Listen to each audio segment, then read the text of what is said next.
Auzubillahiminash-shaytanir-rajim. Bismillahir-rahmanir-rahim. Class 11th, subject Political Science, topic 73rd Constitutional Amendment Act 1992 pertaining to Panchayat Raj system.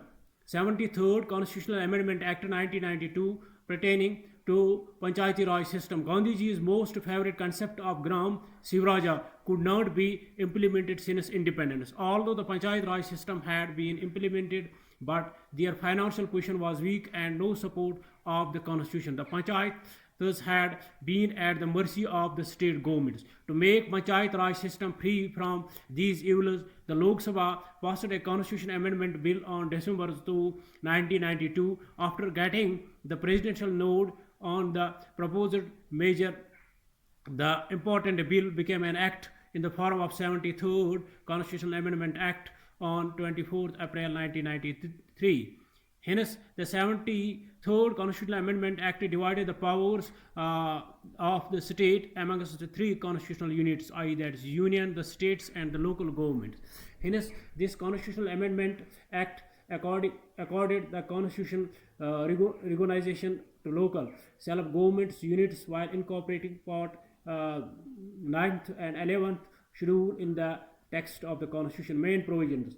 The main provisions of the 73rd Constitutional Amendment Act are as under. All the voters of the Panchayat area will establish a Gram Sabha, and in every state of more than 20 lakh people, there will be an established a three-tier Panchayat Raj. All the members of the Panchayat will be directly elected. The term of the units of the Panchayat Raj will be 5 years, and its election will be held under the inspection, direction and control of the state government. The seats for scheduled castes and scheduled tribes shall be reserved on the basis of their numerical strength, i.e. that's 1/3 seats shall be reserved for women. Reservation of seats for the backward classes will be left to the will of the government. The 73rd Constitutional Amendment Act has provided the Panchayat economic and financial powers. The Panchayats have been empowered to levy taxes and to receive them, and they are entitled and to receive grants from the Consolidated Fund of India. So it is clear that 73rd Constitutional Amendment Act has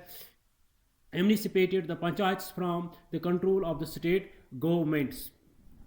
73rd Constitutional Amendment Act 1992 pertaining to Panchayat Raj system. Gandhiji's most favorite concept of Gram Sivaraja could not be implemented since independence. Although the Panchayat Raj system had been implemented, but their financial position was weak and no support of the constitution.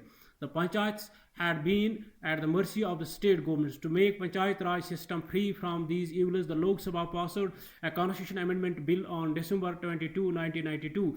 After getting the presidential nod on the proposed measure, the important bill became an act in the form of 73rd Constitutional Amendment Act on 24th April 1993.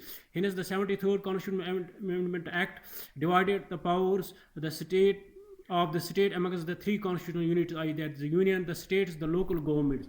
Hence, this Constitutional Amendment Act accorded the constitutional recognition to local self-government units while incorporating part 9th and 11th schedule in the text of the constitution. Main provisions. The main provisions of 73rd Constitutional Amendment Act are as under. All the voters of the Panchayat area will establish a Gram Sabha, and in every state of more than 20 lakh people, there will be established a three-tier Panchayat Raj. All the members of the Panchayat will be directly elected. The term of the units of the Panchayat Raj will be 5 years, and its election will be held under the inspection, direction and control of the state governments. The seats for scheduled castes and scheduled tribes shall be reserved on the basis of their numerical strength, i.e. that's 1/3 seats shall be reserved for women.